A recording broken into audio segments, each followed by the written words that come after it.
Hello YouTube friends, সকলকে জানাই সাদর আমন্ত্রণ আমার চ্যানেলে। আমার চ্যানেলের নাম লাভ উইথ জেরি। তোমাদের সবার ভালোবাসা এবং সাপোর্টের দরকার, এই বলে আমার ছোট্ট কথা শেষ করলাম। চলো দেখা যাক আমাদের নেক্সট এপিসোডে কি আছে। ভিডিও শুরুর আগে তোমরা ঝটপট জানিয়ে দাও তোমরা কে কে কোথা থেকে দেখছো, আর জানাতে ভুলো না আমাদের গল্প তোমাদের কেমন লাগছে।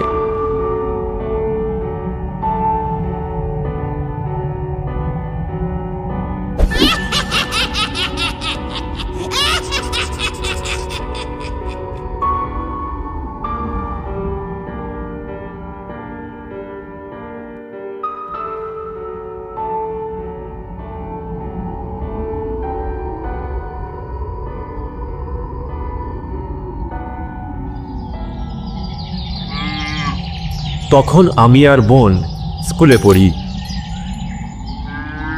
প্রতি বছর কালী পুজোর 2-4 দিন আগে আমি, বোন আর মা দাদুর বাড়িতে ইছাপুর গ্রামে যেতাম। বাবা যেতেন কালী পুজোর দিন। ওখানে আমার মামারাও থাকতো। কটা দিন জমিয়ে মজা করে সময় মিলে কাটাতাম। তারপর একদম ভাইফোঁটা কাটিয়ে বাড়িতে ফেরা। ভীষণ আনন্দে কাটতো সেই কটা দিন। আরে আরে এসো এসো, দাদু ভাই দিদি ভাই সব চলে এসেছে। এসো, তোমরা এত কেন দেরি করলে? তোমাদের জন্য কতক্ষণ ধরে আমরা অপেক্ষা করে বসে আছি। এসো এসো, ভেতরে এসো। মা আয় আয়, ভেতরে আয়। দাদুর বাড়িতে গিয়ে খেলাধুলার পাশাপাশি দাদুর কাছে বসে গল্প শোনাছিল আমাদের ধরাবাঁধা নিয়ম। নানা রকমের গল্প দাদু শোনাতো, কিন্তু আমাদের প্রিয় ছিল দাদুর কাছে ভূতের গল্প শোনা। রাত পোহালেই কালী পুজো, তারই শেষ মুহূর্তের প্যান্ডেল বাঁধার কাজ দাঁড়িয়ে দাঁড়িয়ে দেখছি আমরা ভাই বোনেরা। হঠাৎই সামনের থেকে একটা বয়স্ক লোক এগিয়ে এলো আমাদের দিকেই। একে একে এই সন্ধ্যা রাতে তোমরা ছোটরা বাড়ির বাইরে কি করছো? জানো না কালী পুজোর আগের এই রাতটা সুবিধার নয়। ফিরে যাও, ফিরে যাও দেয়ার ঘরে। আমরা আর কোনো কথা না বাড়িয়ে মামা বাড়িতে ফিরে এলাম। ঘরে বসে গল্প করছি, এমন সময় দাদু ঘরে এসে ঢুকলেন। ও দাদু ভাই দিদি ভাই, এবারেও কিন্তু আমরা সবাই একসাথে বাড়ির চারিদিকে প্রদীপ জ্বালাবো, কেমন? হ্যাঁ হ্যাঁ, একদম দাদু। প্রতি বছর যেমন হয় এবছরও তেমন হবে। দাদু, আমি কিন্তু বাড়ির পিছনে যাব না, সামনের উঠানেই প্রদীপ দেব। কেন গো দিদি ভাই, ভয় করে বুঝি? ওরে বাবা, ভয় করবে না। আমি শুনেছি এই দিন রাতে নাকি সব আত্মারা জেগে ওঠে। দূর, ভিতর ডিম একটা। বোন চুপ করে থাকে কেবল। দাদু বোনের মাথাতে হাত রেখে একবার হাসে।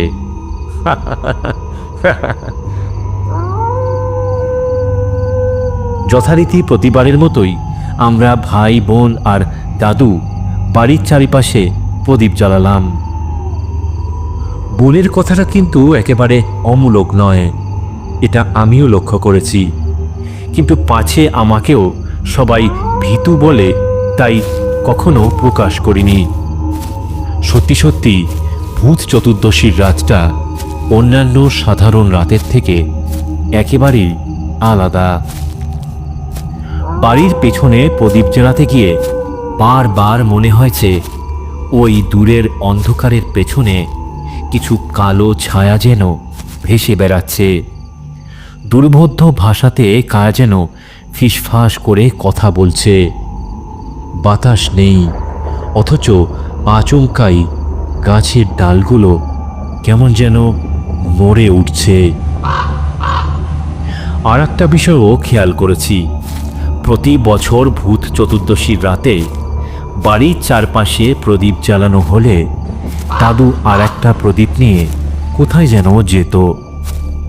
সেখানে কাউকে কখনো নিয়ে যেত না, এমনকি কাউকে বিষয়টা সম্পর্কে কিছু বলতো না।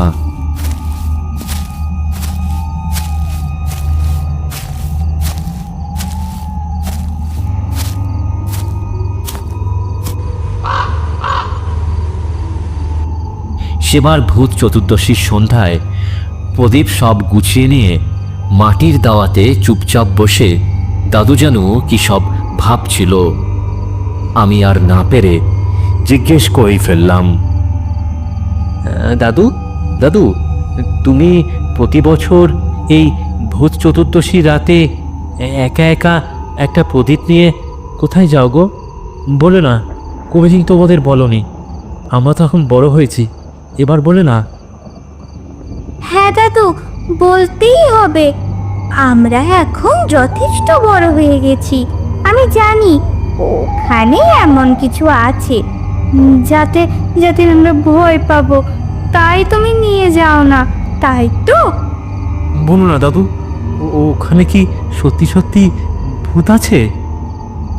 ভূত চতুর্দশীর রাতে বাড়ির চারপাশে প্রদীপ জ্বালানো কেন হয় তা তোমাদের মনে আছে তো? হ্যাঁ, পূর্বপুরুষদের আত্মার শান্তির কামনার জন্য। হ্যাঁ, একদমই ঠিক। তেমনি আমিও প্রতি বছর ভূত চতুর্দশীর রাতে বাড়ির থেকে কিছু দূরে ওই ওই পানা পুকুরের সামনে একটি প্রদীপ দিয়ে আসি। কিন্তু দাদু, ওই ওই প্রদীপটা তুমি পানা পুকুরের সামনে কেন রেখে আসো? ওখানে কি আছে? এখন ওটা পানা পুকুর বটে, কিন্তু একটা সময় তা ছিল না। আসলে ওই পুকুরে আমার ঠাকুরদা বিভূতিমোহন বাবু জলে ডুবে মারা যান, বা বলা ভালো ওনাকে ডুবিয়ে মারা হয়। তাই নাকি? ডুবিয়ে মারা হয় বলে? এক অতৃপ্ত আত্মা সেটা করেছিল। অবশ্য তাতে সেই আত্মার কোনো দোষ ছিল না। তার সাথে যে অন্যায় হয়েছিল তার পরিণামে সেটা হওয়া খুব স্বাভাবিক ছিল। আর শুধুমাত্র তাই নয়, ওখানে আরও একজন মারা গেছিলেন। তিনি ছিলেন গ্রামের জমিদার জিতেন্দ্র নারায়ণ চৌধুরী। তাই নাকি? এইসব কথা তো এতদিন আমরা জানতেই পারিনি। এর পেছনে নিশ্চয়ই কোনো রহস্যজনক ঘটনা আছে। ঘটনাটা আমাদের শোনেও না দাদু। হ্যাঁ হ্যাঁ, বলো না দাদু, বলো না, বলো বলো। তোমরা এখন যথেষ্ট বড় হয়েছ, আর পরিবারে ভালো মন্দ সব কিছুই জানার তোমাদের অধিকারও আছে। আমি আগে ওখানে প্রদীপটা প্রজ্বলিত করে আসি, তারপর আজ তোমাদের আমি সবটা বলবো, সব কিছু। দাদু, আমিও যাই না তোমার সঙ্গে? না না দাবি ভাই, আমি ওখানে তোমাকে কখনো নিয়ে যেতে পারবো না। ভোট চতুর্দশী রাতটা সুবিধার নয়। আর ওই পানা পুকুরে যেতে গেলে শ্মশানের পাশ দিয়ে যেতে হয়। আর এমন দিনে ওই পথ একদম নিরাপদ নেয়, তাই তোমার যাওয়া চলবে না। দাদু, ও দাদু, তবে তুমি যে একা একা যাচ্ছ? দেখো দেখি কত চিন্তা আমার দিদি ভাইয়ের। আমার কিচ্ছুটি হবে না। তোমাদের ভালোবাসার শক্তি আছে তো তোমাদের দাদুর সঙ্গে। তোমরা থাকো, অপেক্ষা করো, আমি কিছু সময়ের মধ্যেই ফিরে আসছি। আমরা কিছু বলার আগেই দাদু প্রদীপ নিয়ে চলে গেল তারা পুকুরের দিকে।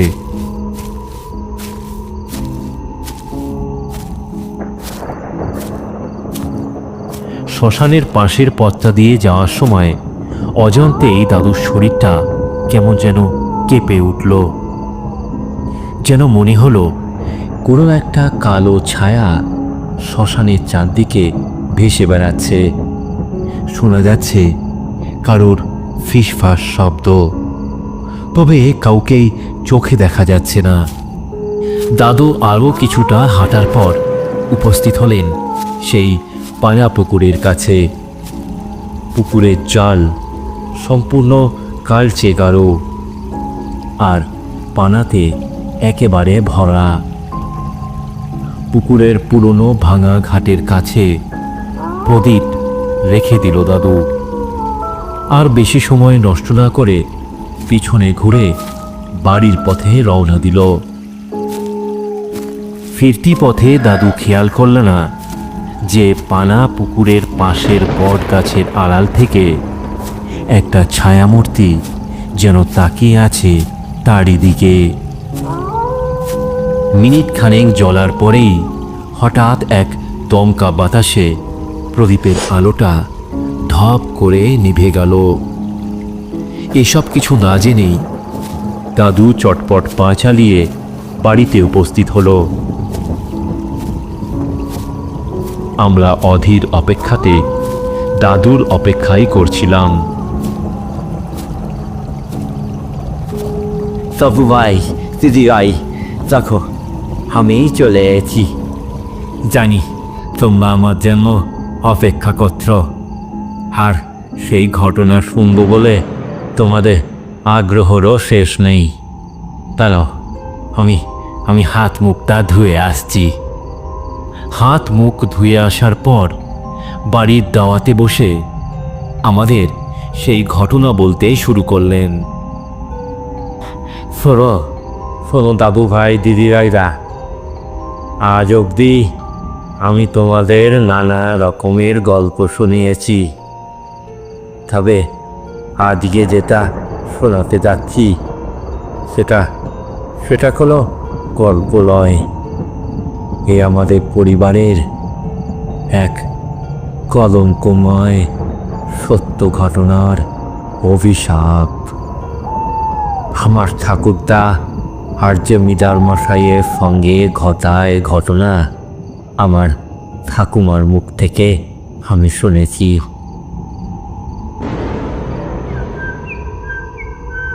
আমার ঠাকুরদা ছিলেন জমিদার মশাইয়ের নায়েব। জমিদার বাবুর সঙ্গে তার সম্পর্ক ছিল ভীষণ ভালো।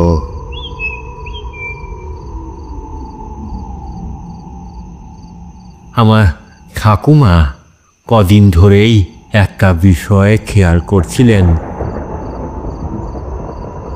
যে ঠাকুরদা সন্ধ্যের আগে কোনোদিন বাড়িতে ফিরত না, সে যেন কিছুদিন বিকেল হওয়ার আগেই বাড়িতে ফিরে আসছে।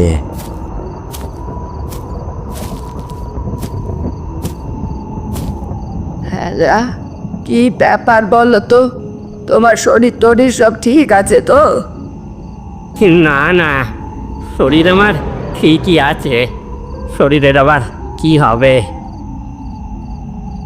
সেটাই তো ভাবছি, যে কিনা সন্ধ্যা রাতের আগে বাড়িতে ফিরতো না, সেই লোক রোজ বিকেলের মধ্যেই বাড়িতে ফিরে আসছে।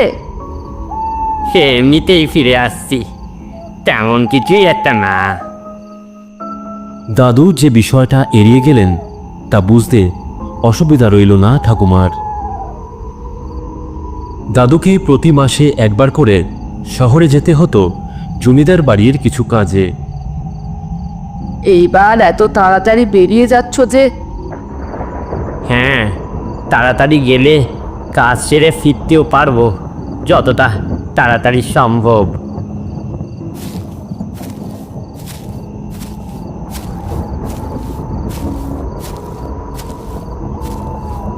দুপুর গড়িয়ে বিকেল, আর বিকেল থেকে সন্ধ্যা গড়িয়ে রাত হয়ে গেল, কিন্তু দাদু আর তাড়াতাড়ি ফিরতে পারল না। ঠাকুমা বুঝতে পারলেন হয়তো কাজ সারতে পারেননি বলে দাদু বাড়ি ফিরতে পারেনি। এরপর হঠাৎ করেই দরজাতে পরপর 3 বার ধাক্কা পড়ে। খোলো খোলো, তাড়াতাড়ি খোলো দরজা, খোলো দরজাখান খোলো। কে? তুমি এসো? আরে হ্যাঁ হ্যাঁ আমি, তাড়াতাড়ি খোলো দরজাখান। ঠাকুমা গিয়ে চটপট দরজা খুলতেই দাদু এক প্রকার তাকে ধাক্কা দিয়েই ঘরে ঢুকে সোজা দরজাখানা বন্ধ করে দেয়।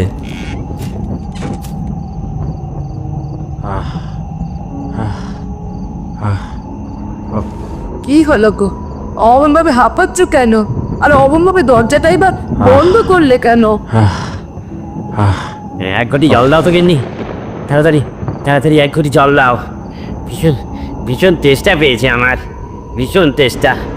গলাটা একদম শুকিয়ে কাঠ হয়ে গেছে।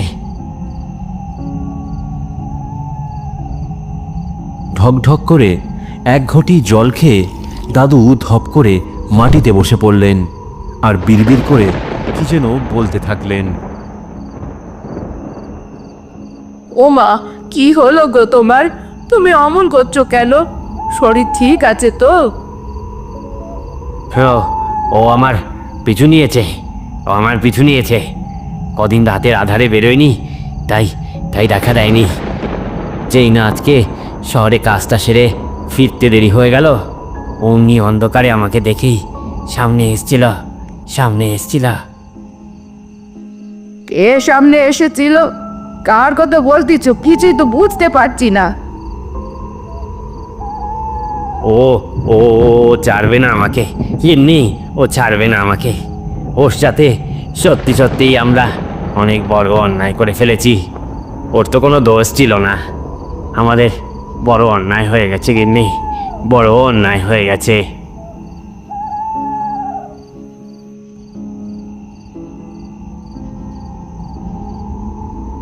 ঠাকুমা কিছুই বুঝতে পারল না দাদু ঠিক কার কথা ভেবে এত আতঙ্কিত হচ্ছেন। দাদু কিছু সময় চুপ করে থাকার পর বললেন, তোমাকে সব কিছু পরে বলবো, তবে সব কিছু শুনে তুমি আমাকে ক্ষমা করতে পারবে কিনা সে কথা আমি জানি নে, একেবারেই জানি নে।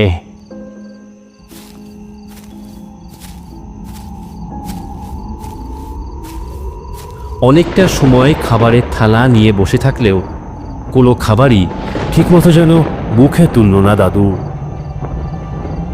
মাঝরাতে সবাই ঘুমিয়ে পড়ার পর ঠাকুমার যেন পরিষ্কার মনে হতে লাগলো ঘরের টালির ওপর দিয়ে কিছু একটা যেন হেঁটে যাচ্ছে।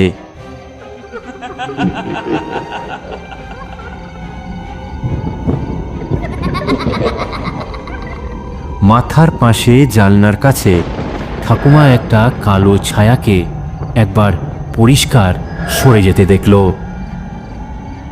তখন ঠাকুমা দাদুর দিকে তাকিয়েই দেখে দাদুর মাথাতে বিন্দু বিন্দু ঘাম, আর ঘুমের মধ্যেই কি যেন বক বক করে চলেছে দাদু। ভুল হয়ে গেছে, এবারের মতো ক্ষমা করে দাও, ক্ষমা করে দাও। না না না না, বলো না আমাকে। আমার গলাতে খুব লাগছে। জানলা থেকে কিছু দূরেই একটা আম গাছ। ঠাকুমার দৃষ্টি জানলা দিয়ে সেই আম গাছটার দিকে পড়ল, আর কয়েক মুহূর্তের জন্যেই ঠাকুমা দেখতে পেল সাদা শাড়ি পরে একটা ছায়ামূর্তি আম গাছের গুড়িতে মাথা নিচু করে বসে আছে।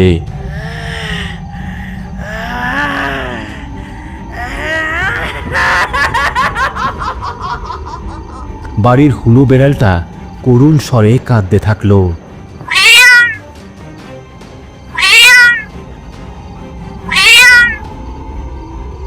ঠাকুমা বেশ ভয় পেয়ে গেল, তারপরও উঠে গিয়ে জানলাটা বন্ধ করে দিল। জানলা বন্ধ হওয়ার পর দাদুও ধীরে ধীরে চুপ করে গেল।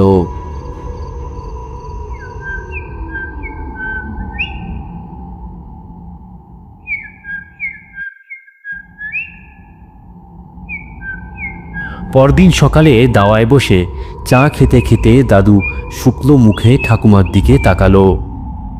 গিন্নি, তোমাকে একটা কথা জিজ্ঞাসা করি। হ্যাঁ, কি বলবে বলো না।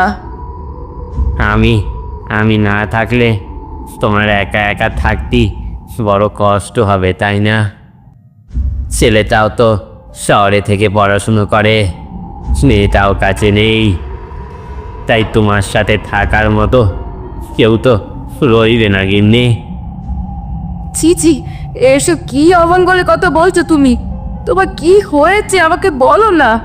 কদিন ধরে একদম খাওয়া দাওয়া কমিয়ে দিয়েছো, ঠিক মতো কাজেও যাচ্ছ না, চোখের নিচে কেমন খালি পড়ে গেছে দেখেছো?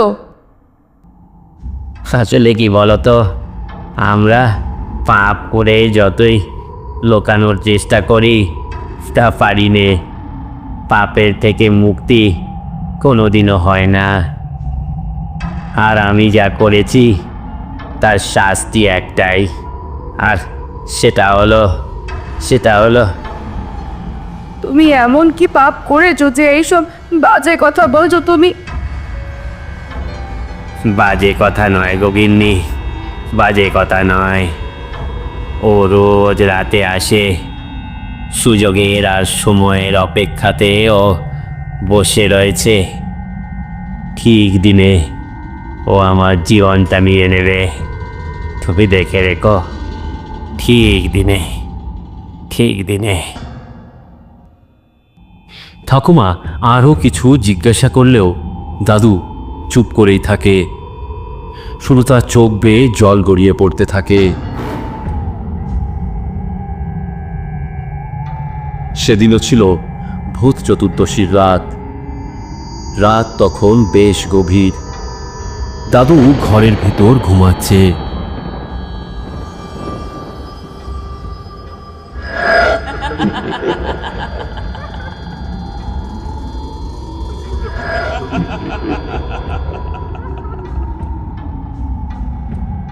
হঠাৎ দরজায় ধাক্কা পড়ল, আর সেই সাথে সাথেই শোনা গেল একটা ডাক। বিভূতি, ও বিভূতি, দরজাখানা খোলো। বিভূতি, ও বিভূতি। ঘুম চোখে উঠেই দাদু চিনতে পারল সেটা জমিদার শ্রী জিতেন্দ্র নারায়ণ চৌধুরীর আওয়াজ। আরে, এটা তো জমিদার বাবুর গলা। এত রাতে তুই আমাদের বাড়িতে?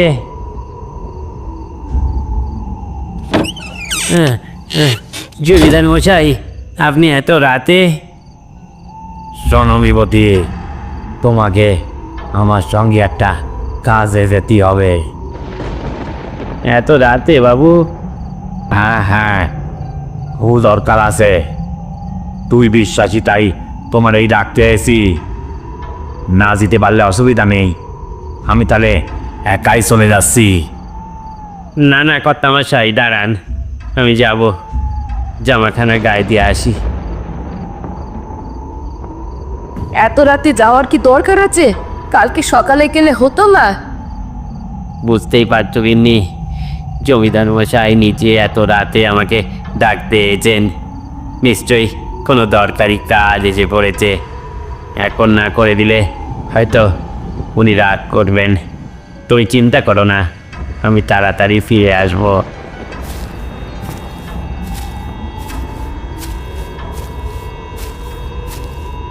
দাদু এরপর জমিদার মশাইয়ের সাথে বেরিয়ে পড়েন সেই রাতের অন্ধকারে।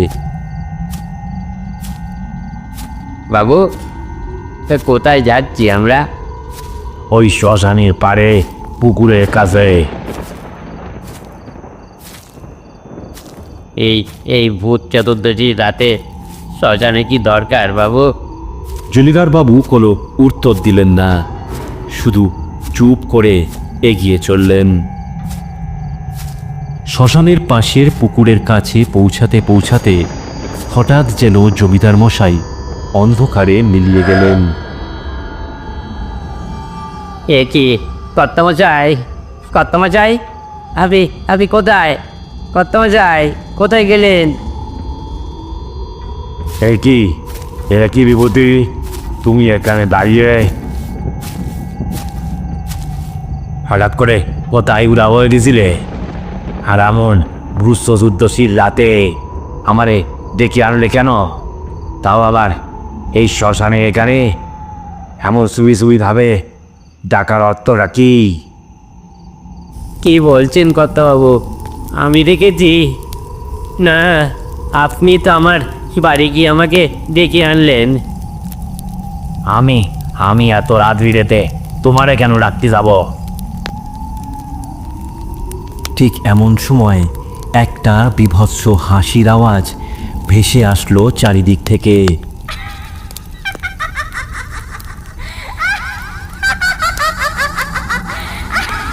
আর অন্ধকার থেকে সাদা শাড়ি পরে বেরিয়ে এলো একটি বছর 20 মেয়ে। কিন্তু মেয়েটির চেহারাটা যেন হাওয়ায় দুলছে। সেই মেয়েটিকে দেখেই জমিদার বাবু আর দাদুর শরীর নিমেষে ঠান্ডা হয়ে যায়।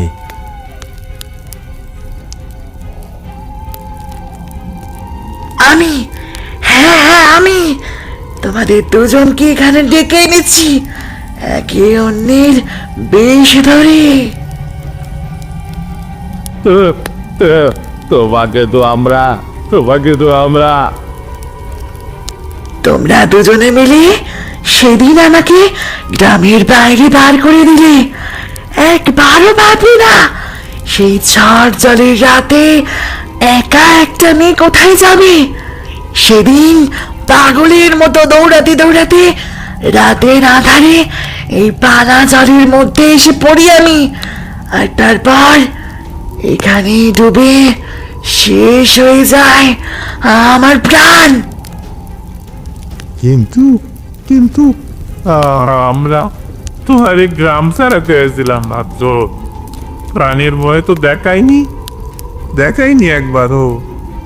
তুমি তাহলে কেন করছো আমাদের সাথে এরম? ভেবেছিলে তোমরা তোমাদের পাপ থেকে বেঁচে যাবে?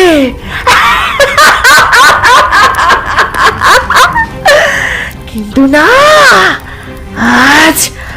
আজ এই ভূত চতুর্দশী রাতে তোমাদের পাপের বিচার হবে।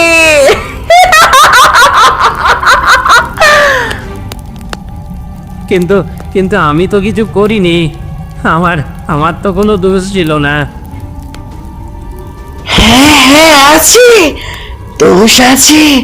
তুমি পারতে জমিদার মশাইকে বোঝাতে, কিন্তু সেটা তুমি করনি।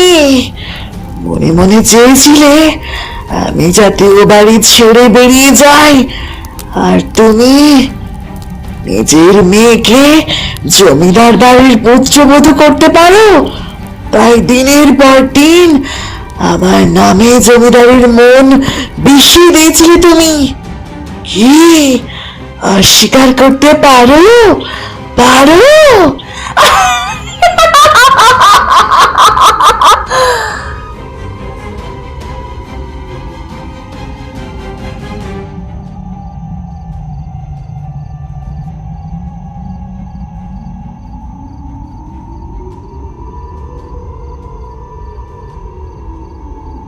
পরের দিন সকালেই গ্রামে খবর ছড়িয়ে পড়ে জমিদার জিতেন্দ্র নারায়ণ চৌধুরী আর ওনার নায়েবের দেহ পুকুরের জলে ভাসতে দেখা গেছে।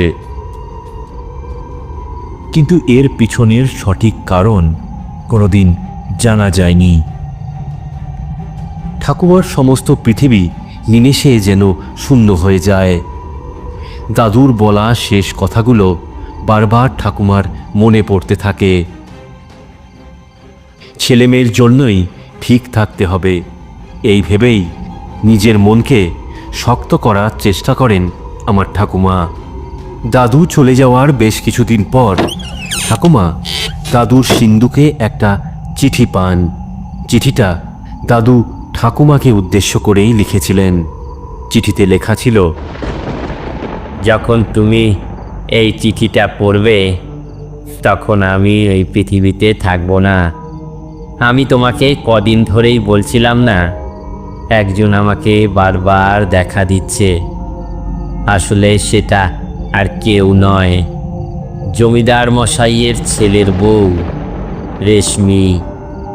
সবাই জানে সে শ্মশানের পাশের পুকুরে জল আনতে গিয়ে মারা গিয়েছিল, কিন্তু সে কথাটা ঠিক নয়।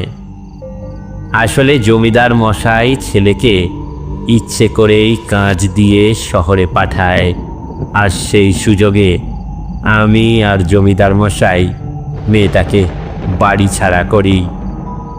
রাতের আঁধারে ভয় পেয়ে দৌড়াতে দৌড়াতে ও পানা পুকুরে পড়ে ডুবে মরে যায়। আসলে জমিদার মশাই একজন উচ্চবংশীয় হয়ে কোনোভাবেই একটি অনাথ মেয়েকে নিজের ছেলের বউ হিসাবে মেনে নিতে পারেননি। কিন্তু যাতে ছেলের কাছে খারাপ না হতে হয়, তাই সেই পরিকল্পনা করেন। এতে অবশ্য আমারও ইন্ধন ছিল। আমাদের মেয়ে রেনুকে জমিদার বাড়িতে বিয়ে দিতে চেয়েছিলাম আমি। সে কাজে আমারও পাপের অংশ ছিল একেবারেই সমান।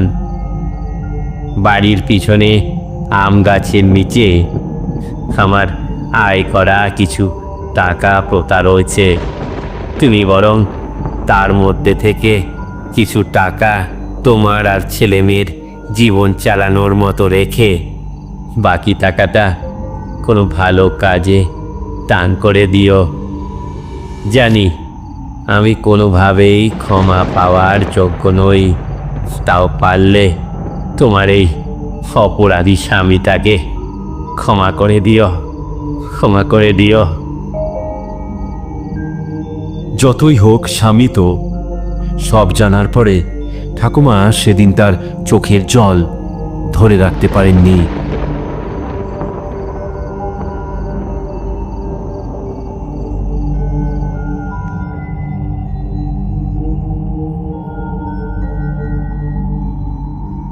এমনই এক ভূত চতুর্দশীর রাতেই সেই ঘটনা ঘটেছিল। তাই প্রতি ভূত চতুর্দশীর রাতে বাড়িতে প্রদীপ জ্বালানোর সাথে ওই পানা পুকুরের কাছে একটা করে প্রদীপ ফিরিয়ে আসি আমি। এ আমাদের বংশের কলঙ্ক, কিন্তু ক্ষমা প্রার্থনা করা ছাড়া আর কিছুই করার নেই আমাদের। হয়তো এইভাবেই একদিন আমাদের পাপের থেকে আমাদের মুক্তি মিলবে। দাদুর কথা বলা শেষ হলে আমরা সবাই চুপ করে বসে থাকি। কথা বলার মতো কোনো শব্দ সেই রাতে আমাদের কাছে আর ছিল না।